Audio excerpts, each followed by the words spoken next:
That one's for my sister.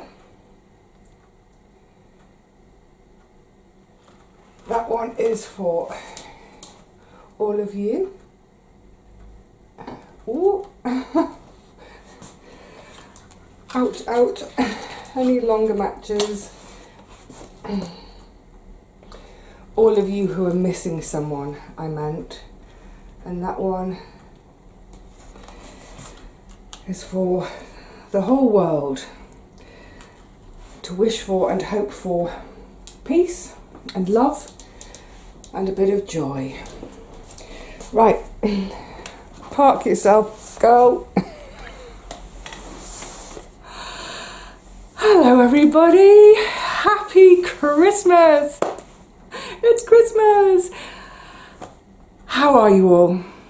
I hope you are all well. I am.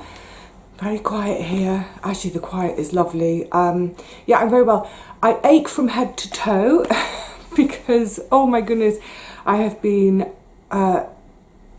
cutting, pressing, sewing, pressing fabric like mad in the last few days. So it's really nice to just take the weight off my feet and chill for a day, a whole day. And as a present to myself, the heating's on. Oh, it's so nice. It's so nice too. I've got my cardi to hand just in case I feel a bit chilly. Oh, hairs in my eyes. Yeah, but it's nice to just be in a dress, and I mean, I've got layers underneath. I've got a thermal long sleeve top underneath. But anyway, how are you all? My goodness, it's Christmas. How is it Christmas already? This year has flown, but Christmas in particular, it just kind of crept up on me. I mean, we get enough warning, don't we, with all the adverts on telly and the shops playing music, but I don't know, it just seems to have come out of the blue. Anyway, it's here and I'm enjoying myself. And before I go any further, I want to say a special hello and thank you to people who aren't watching this today, but maybe catching up much later tonight or even on Boxing Day. A massive thank you and the best wishes to everybody who's working Christmas Day. There are a lot of people who are at work today. Everyone in the healthcare sector, in the care sector, emergency services, emergency plumbers. What other jobs do people do at Christmas? There are all sorts, aren't there? But yeah, you know, farmers don't get a day off just because it's Christmas. So a massive big up and thank you to everybody who... I'm going to get emotional already. I always get emotional at Christmas. But yeah, a thank you to everybody who keeps things going well. So many of us, the vast majority of us, get to sit around and do nothing all day, apart from cooking and playing board games. I always at this time of year, I can't help but think back to my days on the ward. I always worked Christmas. The way it worked at my ward, there was no annual leave allowed for the 2 weeks covering Christmas and New Year. No annual leave at all. And the idea was that 1 year you would work Christmas, the next year you would work New Year, so you'd alternate. I used to work both every year. I just figured, you know, I don't have... Hang on, first slurp of the day. I don't have, you know, family around here. I don't have kids and all that. And so many of my colleagues, they've got kids, they've got family, and they really wanted to not have to work at Christmas. So I was okay with it. And actually, it was always such a special day. Everybody, I mean, look, we would try to make every day as good as possible for these kids, every day of the year. But there's something, I feel myself getting really emotional. There's something super special about Christmas Day where everybody goes above and beyond. Never mind going the extra mile, it's going the extra 100 miles to make sure that day is great. Not just for the kids, but for their family who's with them, and there's possibly a sibling. It's the one day of the year when siblings are allowed to visit. kids are full of germs, so they're not normally allowed in with their hospitalised sibling. They have to stand outside the glass and talk through the intercom. But yeah, so long as that child has been scrubbed and is well, they can visit on Christmas Day. So yeah, it was really special. Now, talking of special, thank you for cards. I've actually not had any post for, gosh, it's over a week now. So I may be having a late Christmas when the post starts again. I know, for instance, I've got a parcel from Australia, and I know it's at my sorting office as of a week Monday ago. Why hasn't it been brought to me? I don't understand. I haven't seen my postie for days, and I hope he's okay. First and foremost, I really hope he's okay. Talking of that, do you remember, I'm going to go all over the place, as is my wont. Do you remember I was talking about, which video? Oh, I know, it was the video, A Smile Costs Nothing. And I was mentioning I have one thing I have a regular delivery of, and it's my guy Fenton delivers it. And the last time I saw him, he looked, I could just tell something was off. Anyway, he told me that his mum was in hospital. She'd had some kind of cardiac event. She was alive, but she was in hospital. I've since had another delivery, and it wasn't Fenton. It was another guy. Another guy. He was really nice, but literally every single one of those deliveries for the last 3 years or so, 4 years, it's been Fenton. So, I mean, he might have been ill that day. I hope he wasn't missing because his mum's taken a turn. Anyway, so I'm going to send out, so part of that candle, that's going to be for Fenton and his mum. And here's hoping that everything's okay. I have had some post though that arrived before this. When was the last piece of post? It was about Monday the 13th. Anyway, I had this card, and I was so happy to receive it because it also included an address. One of my besties, my two best girlfriends, we all house shared together in Chelsea Fulham border back in the 90s. It was a fun house.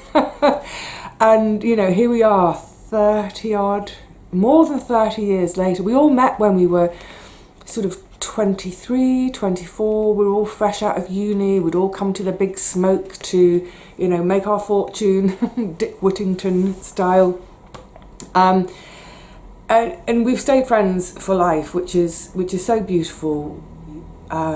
This particular friend is such a happy memory. I remember going. She's Irish, but lived in London, and when it came to wedding dress shopping, her mum and her sister were back in Ireland and couldn't get over for whatever reason. So she took me with her to go wedding dress shopping, but she didn't want to go the usual route of big flouncy bouncy.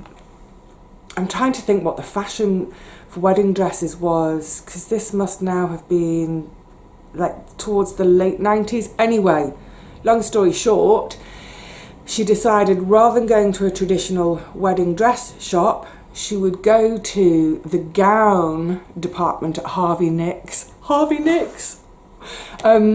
Any of you who are fans of Ab Fab will know Harvey Nicks. That's where Patsy and Adina used to like to go for, you know, they'd go there for a loaf of bread that cost 10 quid or whatever. Anyway, so yeah, we went to the gown department at Harvey Nicks and yeah, shopped frocks.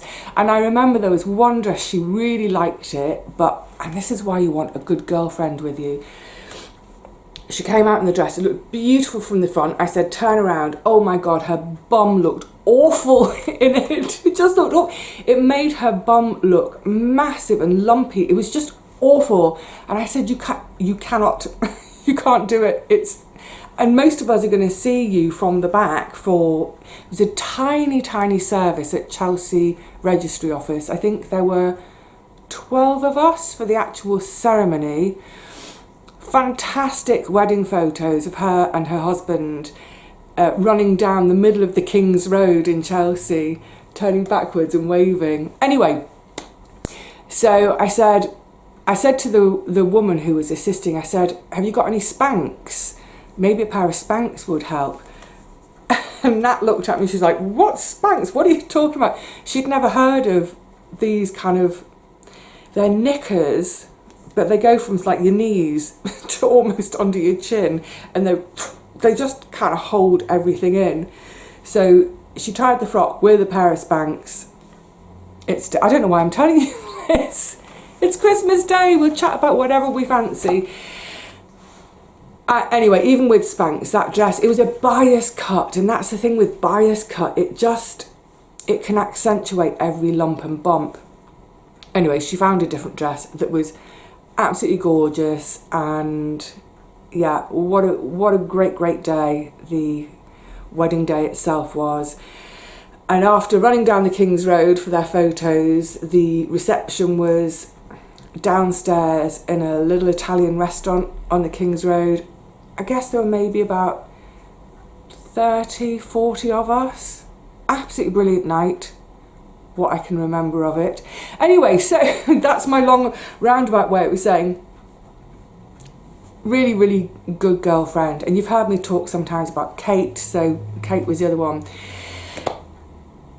But back to Nat, she's a bit of a globe trotter. She went off and she spent years in Australia. She had an apartment on Bondi Beach, jammy so-and-so. She's lived in New York, then came back to London for a while, but now they've moved again. They're now in California. Didn't have her address, was thinking about her and thinking, oh, I bet Kate's got her address. I'll give Kate a shout. I've got Nat's address now, so I can sit and write her a long letter after Christmas.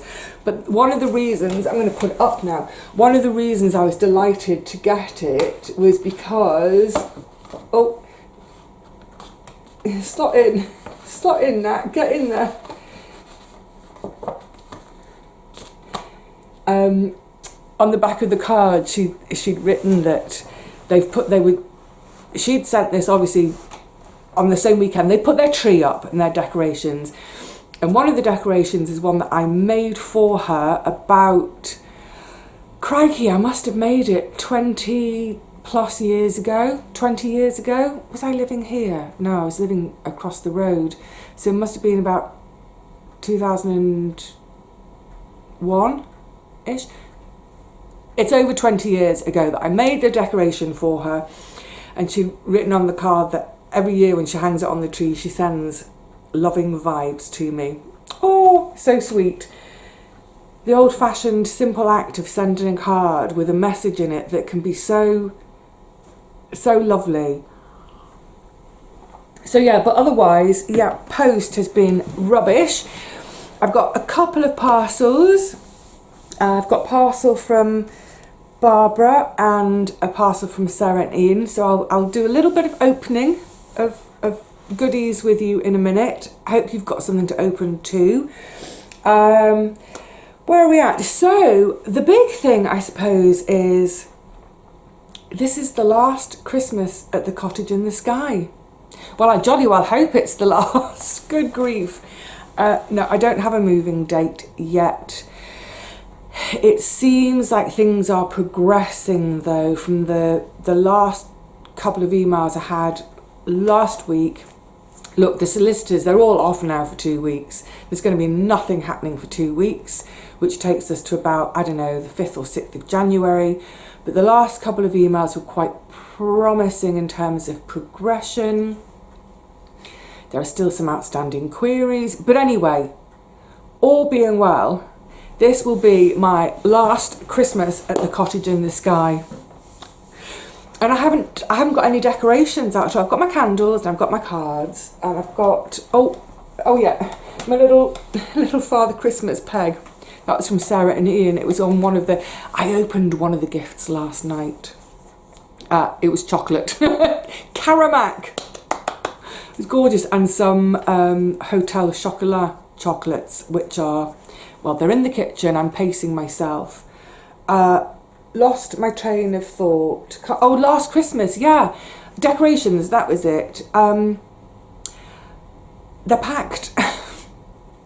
And I don't have my gorgeous reusable cracker. It's a beautiful fabric cracker with a fabric Christmas hat inside it. You know, normally it's a paper hat that Geraldine made years ago now. It must be 5 or 6 years. The thing is, do you remember in the summer I had a rejig? I was trying to rejig my cupboards and the underbed storage to get stuff more packed away. It was all the garden stuff is in boxes. I wanted to get it into the wardrobe out of the way in order to really start getting the flat ready for showing, for selling. So yeah, I think it was like the end of August, wasn't it?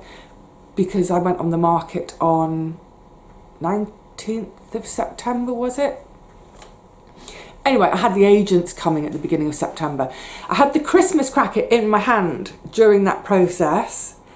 And as I had it, I thought, oh, I'm probably still going to be at the Cottage in the Sky at Christmas. So I need to keep this to hand because I'll need it. Right, remember, so it's put away. Of course it's put away. Right, remember where you've put it. Brilliant. A couple of days ago I thought, where's that cracker? I've got no idea. I have absolutely no idea where I put it.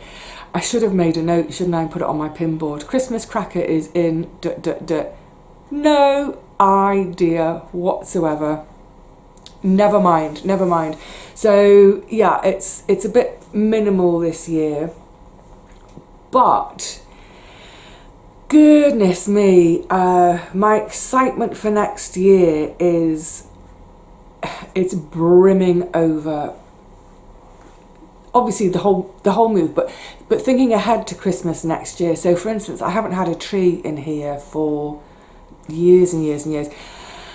Honestly, I don't want to get morbid about it. I haven't really felt like it. I haven't really felt. Yeah, I just haven't really felt like celebrating Christmas. So it's been very low key, very minimal. But you know what? Next year. I'm going to be celebrating again. I love Christmas. I love having a tree. I love decorating it. So yeah, I'm already thinking ahead to next Christmas. I know the exact spot where the tree is going to go in my new home. All sorts of ideas for makes, for Christmas makes. I was getting so excited about that the other day. I've started making a list for next year of all the Christmas makes I want to do as videos with all of you. It can't happen soon enough now. I don't want to wish the whole year away because, crikey, there's a lot to do before I get to putting up a tree. But yeah, I'm super excited for it now, and I know I know loads of you are like, you just want to see the new place. I know. I haven't done anything. None of this has been by way of a tease. I'm not trying to eke it out. It's just the way house buying and selling is in the UK. It just takes ages, annoyingly ages. Today, 25th of December, it is exactly 3 months since all parties agreed to the prices and the offers and all of that. It's 3 months, 12 weeks. So, you know, when they say, oh, it's possible to do in 12 weeks, but it's probably more likely to be 16 to 20 weeks. There we go. Anyway, so yeah, as much as I'm massively looking forward to next Christmas, it's really important to stay in the present and in the moment, isn't it? For the last few weeks, so much of my thinking has been thinking ahead, to the point where it's almost like I want to throw all this away. I just want it done with and be into the next bit. But actually there are still precious moments to be had now, today. So yeah, I keep having to remind myself, live in the moment, because the moment is good too. But I also, on that subject, it got me thinking about Christmas in general, because I was thinking about how much I'm looking forward, and I was thinking how what is it about Christmas that tends to certainly from friends and other people that, you know, when we talk on this subject, there's something about Christmas which makes us look back. There's something incredibly nostalgic about Christmas, isn't there? And I think for some people that's where some of the melancholy comes from. Because it can be, you know, for some people it's a really melancholy time of year, and whilst those of us who are jumping around going, yay, it's great, we just always need to remember that for some people it might not be. Anyway, I'm not going to get all heavy about that today, but, you know, I think there's a general propensity for Christmas to make us melancholy, and perhaps it is because of the sort of the media, this assault we get for a month of images of the perfect Christmas, you know, the perfect Christmas of mum, dad, 2 kids, the perfect Christmas dinner, you know, mountains of food, the perfect Christmas gift. We even hear it, don't we, in adverts, the perfect Christmas gift. Everything is about being perfect. And who of us has anyone ever had the perfect Christmas? And maybe perfect Christmas is quite simply just being with your family, if that's your idea of perfection. For some people, the idea of being with family for Christmas is like, oh no, I couldn't stand that. It might be that perfect Christmas is just being with your friends or being alone, you know. But yeah, this nostalgia thing I was thinking about and maybe it is to do with so much of the imagery around Christmas. You know, we look at actually my cards aren't, you see this, oh, it's out of shot. Christmas card with a fox. Yay for the fox. That was from Gary. I do love a fox. Maybe I need to move him along so he can be in the shot. I say he. I'm calling it a he fox because it's from Gary. There we go. Little fox scoffing the chocolates. Yeah, so much of that imagery is, it's almost Victorian, isn't it? The image of the family around the Christmas tree, or snowy scenes. I mean, when did we last have snow? I'm just trying to.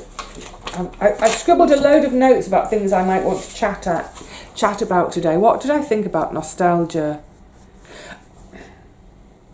Oh yeah, that was the point I was thinking about. So we get these images which they're quite old-fashioned in some ways, but the big thing is the images, the Christmas tree, the feast, the family gathering, whatever it is, they don't really change much each year, do they? I know there are fashions and trends. Like I remember in the late 70s, the big kind of swanky thing was if you had a white Christmas tree. I'm talking about fake trees now. I remember, what was her name? I'm going back to when I was little. There was that family all the way over there. Was she called Gillian? I can't remember. My parents and her parents were friends, so we'd pop over there, and they had more money than us. They had the white Christmas tree. Ooh! I just thought it was the most magical thing I'd ever seen, and I thought they were so posh. But yeah, generally speaking, the images and the traditions around Christmas, they don't change from year to year. So maybe that's what induces the nostalgia, because when we see the Christmas card with the tree, or when we see the tree decorated, it's so familiar because we've had that for years and years and years and years, and the years almost become indistinguishable. It just gives us that feeling of, we've been here before, we've done this before, it's safe because we've done it before, and we sort of know what to expect. Is that where the nostalgia comes from? Is it in part because one of the things, of course, we think about at Christmas is toys when we were kids? So perhaps we can't help ourselves that with Christmas we go back to our childhood and remember that Christmas when we got the toy that we really, really wanted, or we remember the Christmas when we didn't get the toy we wanted. There are always those toys, aren't there, that are, it's the top 10 toys this Christmas, and Christmas is past where there's been a rush for a certain toy. I'm a bit out of touch with toys these days, as I perfectly demonstrated when I bought toys for the toy drive. But yeah, now that I'm not working with kids, I'm sort of a bit out of touch. And all my friends' kids are, they're in their late teens now, some in their early 20s, so toys aren't the thing. But I do remember seeing on the news, God, I don't know what year it was, but people going mental, like elbows punching, literally people losing the plot over Cabbage Patch dolls. Do you remember that craze? And it was the must-have gift. And that's also how the media portrays it, isn't it? The must-have gift. So they hype the kids up. Oh, I must have this gift. So I think that's part of the nostalgia too, is that, yeah, we go back to remembering either the perfect gift or the gift that never materialised. I would have loved a bicycle. Never had a bicycle as a kid. I loved my Snoopy money box. The money box was Snoopy's kennel with Snoopy. Snoopy lying on the top. A plaster of Paris money box. Oh, I loved that. I loved all things Snoopy. Yeah, it's a weird one, isn't it? So much. Yeah, I've just made a note that it doesn't change, does it? It doesn't change from year to year. And even with things like TV, excuse me, I mean, I love the TV specials when there's a show that you really love and it's come to an end in, say, the autumn or a few weeks ago, and then they do a one-off special at Christmas. It feels like such a treat, doesn't it, that we love this show and, oh, here's an extra slice of it. Talking of extra slice, so the Great British Bake Off, I know people absolutely adore that show. And then they get a Christmas special, and sometimes it's with a celebrity, so it's extra special because it's the show you love and it's with people you love, but you don't normally see them in that setting. Or Strictly Come Dancing is the same. They do a Christmas celeb. Oh, it's always celebs, isn't it, in Strictly. Pottery Throwdown, I think, does one. Trying to think. So for me, I don't watch any of those shows anymore, but I will certainly be looking forward to. It's been on, so I'm going to watch it on the computer on my Channel 5 hub. The All Creatures Great and Small Christmas special. But going back to this nostalgia thing, over the Christmas period now, and I noticed things being trailed, we get loads of sort of like a look back compilation type show about TV shows from the 70s and the 80s. So every Christmas, it seems, there will be a special on that it's the Two Ronnies, or more pertinently, Morecambe and Wise. So even now, 50 years later in some cases, we're still getting repeats of the Morecambe Wise Christmas special from 1974, for example. And we love it. We lap it up. I watch it every year. I probably, how many times can you watch it? Oh, I can watch it 50 times. So even with the Christmas programming, apart from the one-off specials like the Strictly's and stuff, which do change each year, even the telly is harking back, and it's nostalgic telly. Yeah, it's definitely a period that is utterly steeped in nostalgia, if you allow yourself to be immersed in it. I know some people ignore Christmas completely, and I think that nostalgia element is a large part of why some folks do end up feeling melancholy, because we're looking back perhaps with rose-tinted specs. Oh, it was better then. Christmas was better in the 70s and 80s when I was a kid. Maybe it was better because you were getting toys. Snow, again, that snow thing. I do remember snow from when I was a kid, but now as an adult, I wrote the date of this down. I was trying to remember what date it happened. Where are your notes, Vivi? Scrappy notes. Right, I couldn't remember whether it was 2010 or 2011, but we had quite a good dump of snow in London, which is amazing because we don't get snow here very often. And in the UK, for anyone outside the UK, generally we're not particularly cold in December. We tend to get colder as we go into January and February. In February, we're more likely to see snow in February and March than we are at Christmas.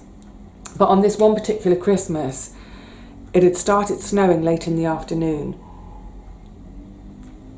And it kept snowing, it kept snowing, it kept snowing. And, oh, I can date it now. It might have been 2009 because, or was it 10? I'm trying to think if I still had Charlotte Bronte. Anyway, I hooked up with a friend around, I didn't mean hook up. I don't mean that kind of hook up. Got together with a friend about midnight. And he had his dog. It must have been 2010, must have been after Charlie. Anyway, the point was, went to one of the local parks at midnight because it was just this beautiful sea of snow. It was just too exciting. It was Christmas Eve, for goodness sakes. And I think we must have had a full moon as well because it was light. I mean, we could see.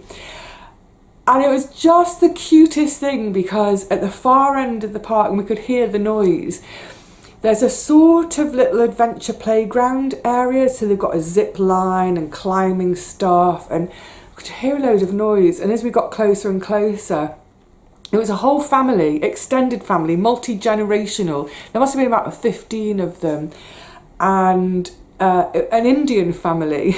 So a couple of the women had, I could see that they had saris on, but they had their big, like, puffer padded jackets over, and they were squealing and going mad with joy for all this snow. Anyway, we got chatting to them, and none of them had ever experienced snow before. And I just thought, yeah, it was wonderful. I squeal with joy when I see snow, but snow at Christmas, no, we don't have a white Christmas. Bing Crosby, you bigged it up, you're a liar. Now, the other thing with Christmas is, I'm going to have to refill this. I'm just having water at the moment. Actually, I want to dive in one of these boxes. Have you got something to open? Should we open a present together? I feel wrong doing this without my Christmas hat on.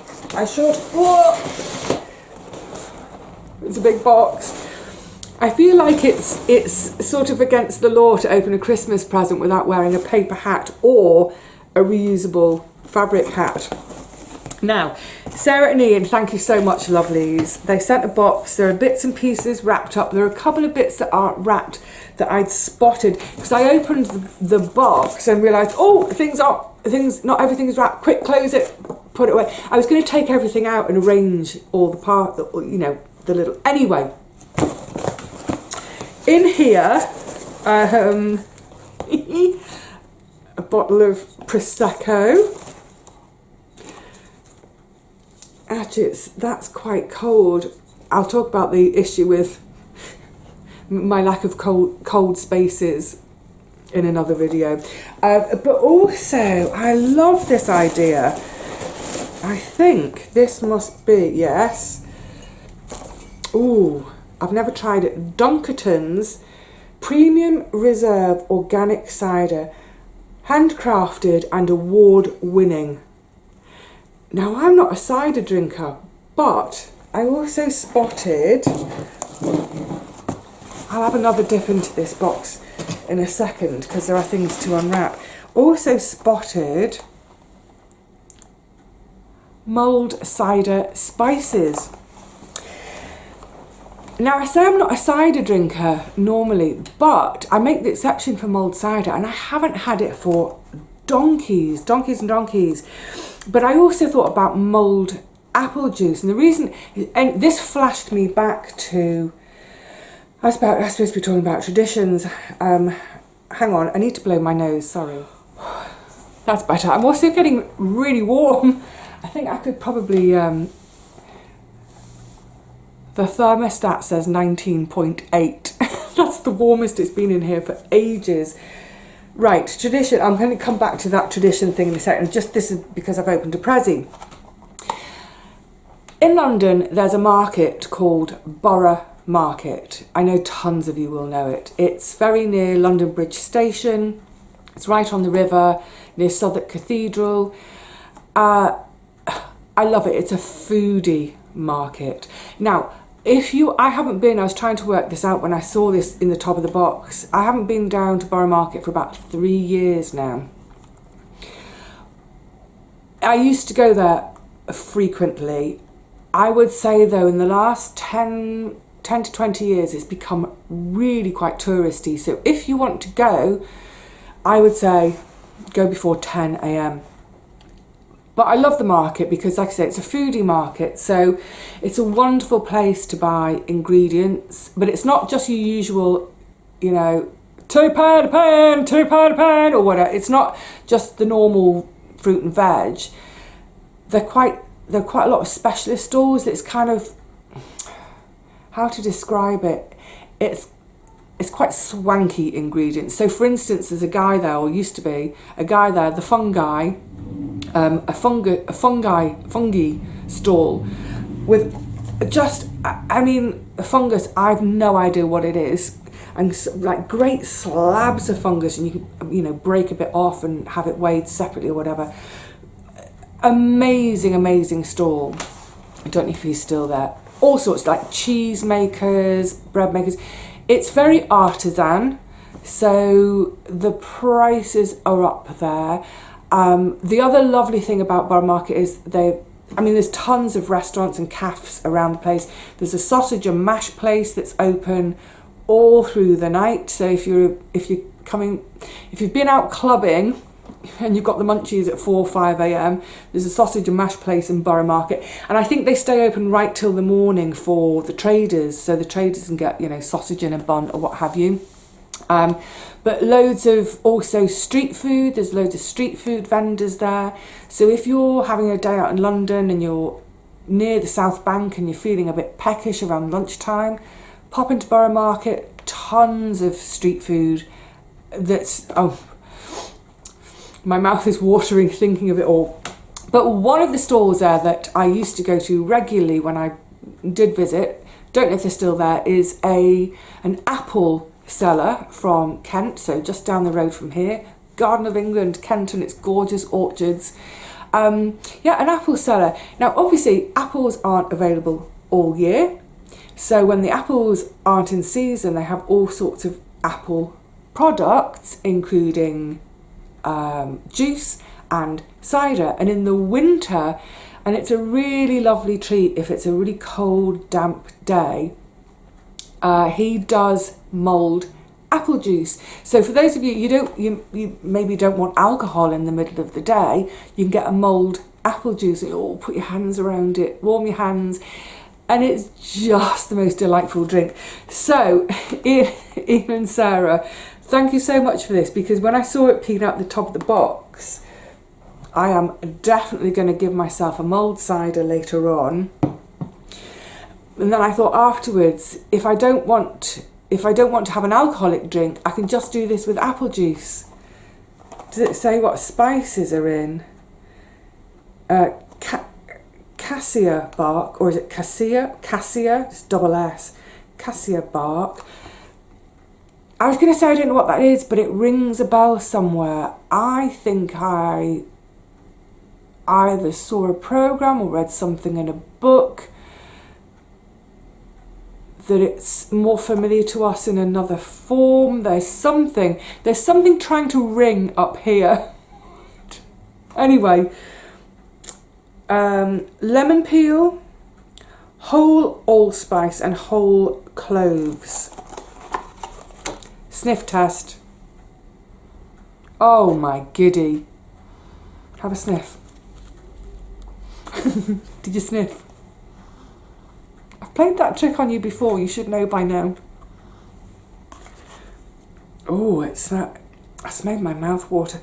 I love that. It's just in a bit of muslin, tied with string, so that can all go in the compost heap afterwards.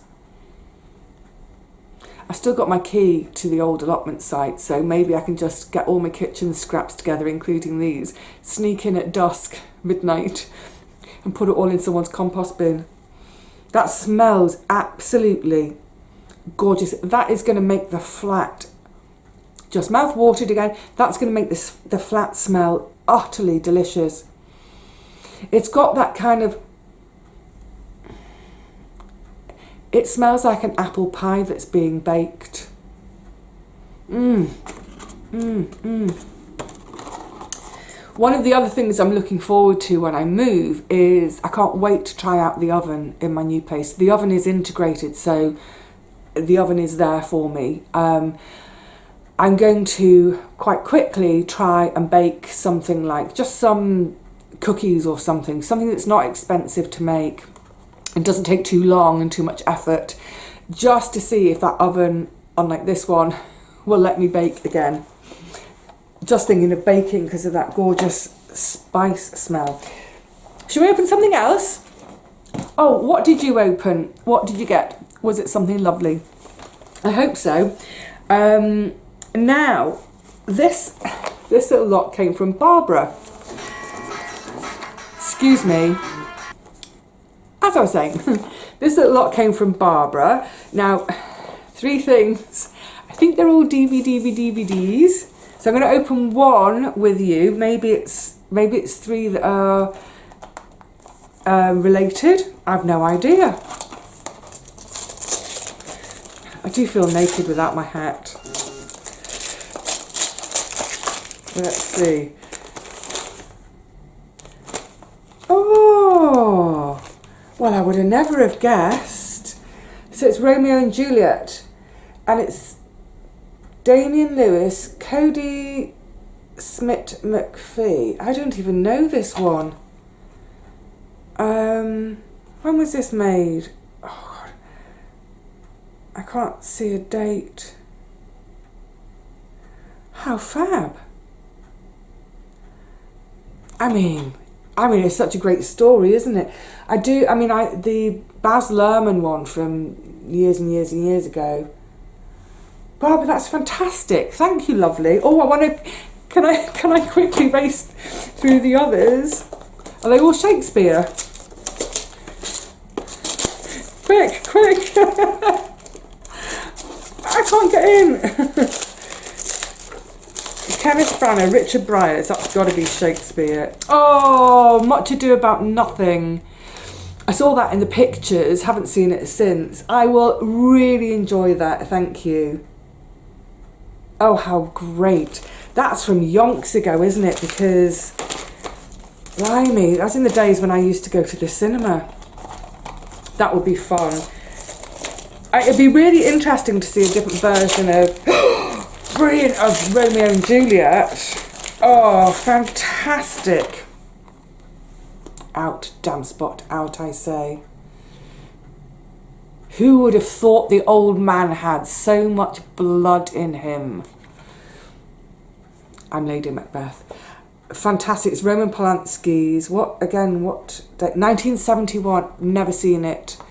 I've done an extract of Macbeth, playing Lady Macbeth, so I know Macbeth very well, the play. I'm allowed to say it here because this isn't a theatre. Macbeth. Spin around 3 times, spit on the stage. Well, how blooming wonderful. I'm really intrigued by the Romeo and Juliet because, yeah, like I said, I love the Baz Luhrmann one. I can't see a date on here. I'm guessing it's considerably more recent though. I like to know things like dates. I might have to go online to look that up. I'm sure some of you will have seen it. But also, I don't know the actor, the actor Cody Smith McPhee. Damian Lewis looks quite young then. Is it the same Damian Lewis? Anyway, what a fantastic bunch of entertainment. How great. I don't know which one to watch first. I think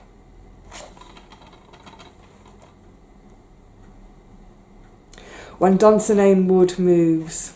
Brilliant, yeah. Barbara, thank you. Thank you, lovely. Did you open something? What was it? Are you keeping up with me?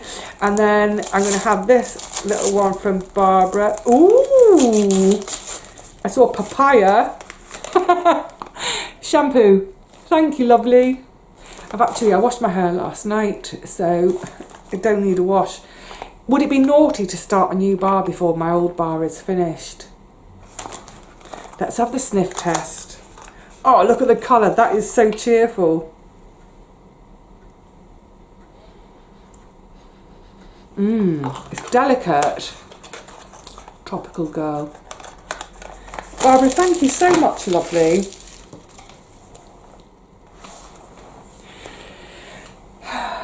My mum declared last year she didn't want to do gifting anymore. And it was like, I think she said it in about the beginning of December, and I said, well, it's too late, I've already got your Christmas sorted. And I also thought, it's really bad timing, Mum, because my sister's just died, I'm not going to get a present from her, so no family present. So it's really, really lovely to get a present from you, Barbara, and from Ian and Sarah. And my uncle did send, my uncle gets, you can't see that card either, a present every year, but it's always a present for someone else. This is Shelter Box. And this is, how did they describe it? Right now, over 100 million people around the world have lost their home because of extreme weather events or conflict. Shelter Box is working to change this by providing emergency shelter, tools and essential items to people robbed of their homes by disaster. We are transforming despair into hope. And this shelter box looks like it's kitchen stuff, cooking stuff. Brilliant. But yeah, so it's, anyway, the point I was trying to make is it's really, we all want a little something to open at Christmas, don't we? Don't we? Am I alone in that? I love having a little gift to open because it's joyful, isn't it? Right, hopping back. Oh gosh, I might have to wrap up soon. I don't need to do the epic that happened last year. Just kept talking and talking. That whole thing I was mentioning about nostalgia and looking backwards, I'm very much looking forwards at the moment, but with a nod to sort of history, nostalgia. A part of that nostalgia also is in traditions, isn't it? So, you know, so much of Christmas is about doing things in a traditional way. So the white Christmas tree is like, oh, that's crazy because it's not the traditional green tree. The tradition of decorations, of how decorations look. The traditional meal, you know, it's turkey, stuffing, sprouts, carrots, red cabbage, roast potatoes. Oh, and cranberry sauce. I don't want jam on my Brussels sprouts, thank you very much. Keep your cranberry sauce on a separate plate. Never put cranberry sauce on my food. Bit of gravy, that's all I want. Or there's like a white sauce, isn't there, that goes with the turkey stuff. I don't know about that side of stuff because I'm sitting over here with me not roast. But yeah, there's so much tradition, isn't it? It's almost like a checklist, a to-do list, which you don't have to change each year. It's the same thing, it's crackers. Crackers at the dinner table. Do you open your crackers before or after your Christmas meal? And do you have your Christmas meal middle of the day or in the evening? My family, it was always middle of the day, after church, because my uncle is a minister, so he'd be preaching, and then we'd all come home, and Christmas lunch was about 2 o'clock. Open the crackers first so that you are wearing your paper crown during the meal. After the meal is done and all the kids have been sent to the kitchen to wash up, dry up, put everything away. Why did you use so many pans? How can you use so many pans? That takes about an hour, and then finally it's time to withdraw into the drawing room in front of the fire and hand the gifts out.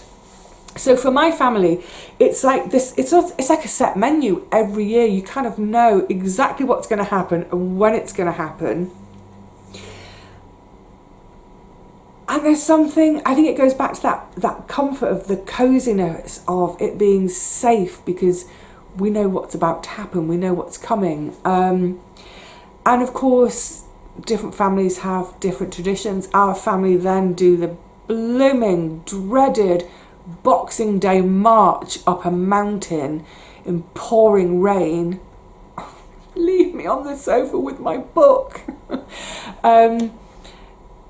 Games in different households, different games, different traditions. Talking about traditions and traditions as a family. Thinking outside of Christmas, how many other traditions do we have? They're so often they're heaped into that Christmas period, aren't they? And what I love is, for the last few years, I've created my own traditions. And that's the lovely thing about traditions, is you can keep them going, and maybe you might change them slightly over the years. Or you can think, well, this no longer works for our family, ditch it. You can start new traditions. So, as you saw from my treats for a tenner recently, that's a new tradition for me. I think this was my 5th year of doing it, wasn't it? And yeah, I thoroughly enjoy it. It's just great fun. I mean, look, I know it's only a tenner, and I know that I got trolled for it, but I don't care, because I have fun with it. That's all that matters. But the other new tradition, which I would never have thought of, it's one my sister got me started on. I blame her entirely. Sis, it's your fault. The Christmas crime novel. Not just any crime though. It's got to be a classic. It's got to have been written in an earlier period, or set in an earlier period. So we're talking the crime classics of the 20s, 30s, 40s, even into the 50s. She confessed it. So this is her sort of guilty secret pleasure, when no one else is looking, a Christmas crime novel for around sort of Boxing Day, the day after, when all the chaos has subsided. An afternoon read with a crime novel. And she had sent to me her copy of P.D. James's Mistletoe Murders, which is a collection of 6 short stories. And I thought, okay, my sister's given it to me, I better read it. I loved it. It's brilliant. Honestly, didn't think I would, because I'm not into the short story form. I'm not into fiction particularly, and I'm certainly not into crime fiction. Or so I thought. So that's begun a new tradition for me, is over Christmas, just like my sis, I'm going to read a crime novel, a classic crime novel, preferably set at Christmas time. And for the last few years, I've managed to pick up, they're from a series called the British Library Crime Classics series. It's not easy to say because there's too many r's and l's. British Library, crime classics. Saying cr and cl. Anyway, brilliant. And I've been really thoroughly enjoying them over the years.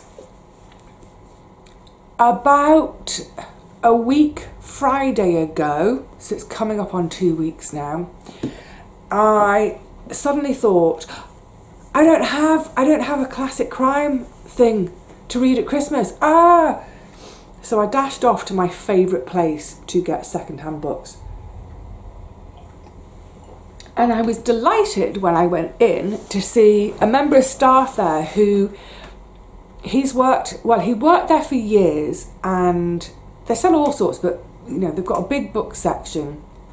And books are his passion, so he took really good care of the book section. Whenever new stock came in, it's a charity shop, but it's like an upmarket one.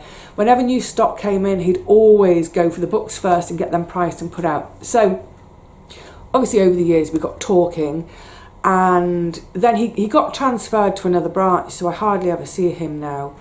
Oh, he is the one who, if you remember, again, going back a few years, I really wanted to read Michelle Obama's autobiography, Becoming.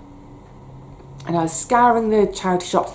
This went on for months and I just wasn't seeing it anywhere. So one day I went to all my different charity shops, because they all know me. I chat to them all. And I said, look, if you get hold of a copy of Michelle Obama's Becoming, can you please hold on to it for me? Please, please, pretty please. Keep a lookout. I really want it. And then, I don't know, a couple of months later, I'm walking down the street. And on the other side of the street, I heard Rob, his name is, thanks Rob, happy Christmas, shout Vivi, shouted across the street, we've got Michelle for you. He was walking away from it, we've got Michelle for you. Got Michelle for you. I was like, yay! So I wasn't on my way to go into the shop on that occasion, but obviously I did a detour and there it was waiting for me. Brilliant. So cut back to now, nearly 2 weeks ago, because he's been transferred to a different branch, hardly ever see him. He occasionally comes back if he's covering sort of holiday or sick, that sort of thing. So I was like, oh, hey, Rob, you're back. How long are you back for this time? It's like, oh, just a day, I'm covering sick, but I'm going to be in one day next week as well. Anyway, chatting, how are you doing? Just catching up. Anyway, he was kind of busy with work, so I'll leave you to it. I'm going to go and look at the books. So I was scouring the books for my Christmas crime classic to read. And normally they have loads of these British Library crime classics in, but there wasn't a single one, not even one set in the summer. I would have read one set in the summer if needs be, but none, not at all. So I came to the counter empty-handed, and he was joking, saying, I can't believe you haven't found something. I said, I'm looking for British Library crime. Can they please show it? I told him what I was looking for. I said, you know, because of my Christmas tradition. And he said, oh yeah, I remember. He said, well, are you in a hurry? Are you around next week? I said, I'm not going anywhere. He said, because I'm reading one at the moment. I'll get it finished and I'll bring it in for you next Friday. What an absolute gent. So not only that, he brought so I went back last Friday, so 5 days ago. So it's his donation to the shop. So he's now priced them all up, and they were all priced at £1. So if you remember my treats for a tenner, this is how I'm justifying it. With inflation, it should be more like £12.50, and I spent £10.21, was it, or 23? So I thought, I've got £2. Anyway, so he got a big stack of them on the counter, bless him. Basically, he's donated them to the shop, priced them up, but he hasn't put them on the shelves. He's kept them on the counter for me to come in. So I have picked up, don't know the writer at all. Oops, shiny. I've got a bit of extra light on today because it's so dark outside. What is it? Rupert Latimer, Murder After Christmas. So look, it's a house and it's got snow. What does it say? A war's on and a murder has been committed, and we sit here talking nonsense about almond whirls and mince pies. Good old Uncle Willie, rich, truculent and seemingly propped up by his fierce willpower alone, has come to stay with the Redpaths for the holidays. It is just their luck for him. It's just their luck for him to be found dead in the snow on Boxing Day morning, dressed in his Santa Claus costume. Oh, it must be American.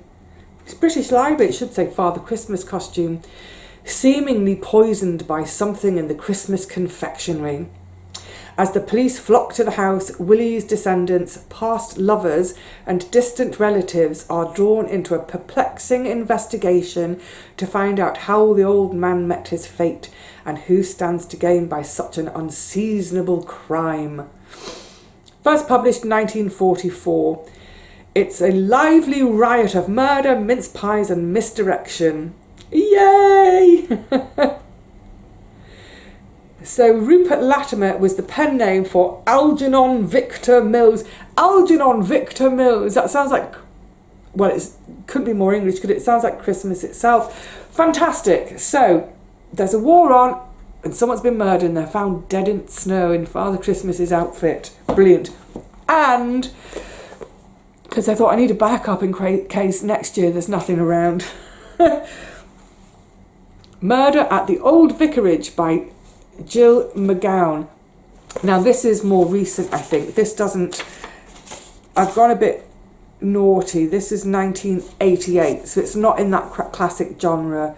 But you know what? Partly, I think, because Rob was so kind to... That was the one he literally had finished and brought in for me.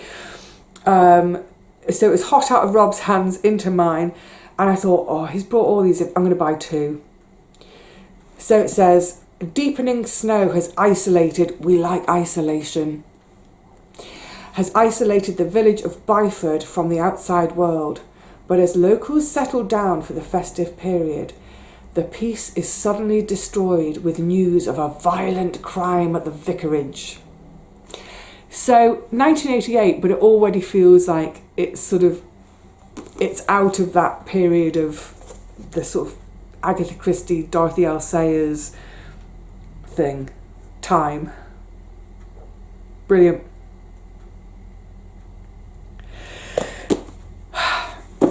So yeah, my 2 traditions,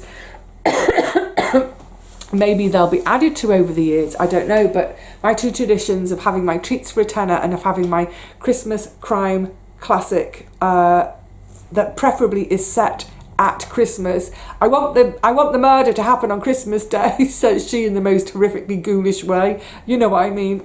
It's just reading. It's just fun. Yeah, so... Oh, hang on. Should we have another little delve? Oh, that looks... This is from Sarah and Ian.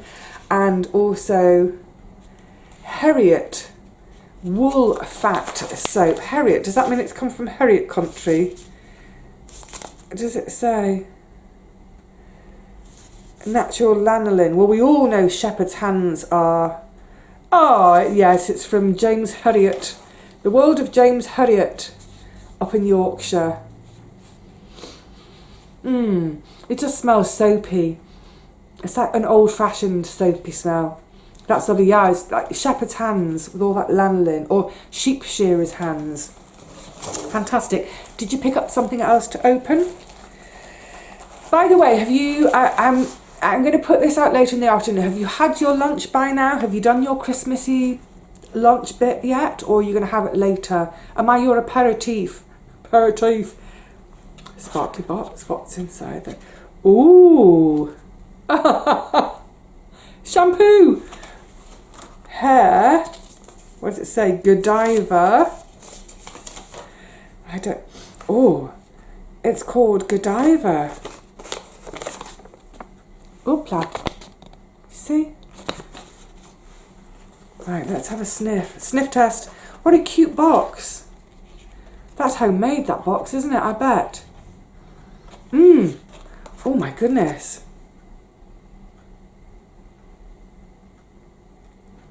I'm salivating, so it must be a food smell. I don't know what the smell is. I can't work it out. Cocoa butter, hibiscus flowers, olive oil, shea butter, cypress, jasmine, ylang ylang. Work this sultry floral shampoo and conditioning bar into your blah blah blah blah. That's... Oh well, now I'm sport for choice, aren't I? Sarah and Ian and Barbara. I'm going to wash my hair 3 times today. Thank you, lovelies. And then...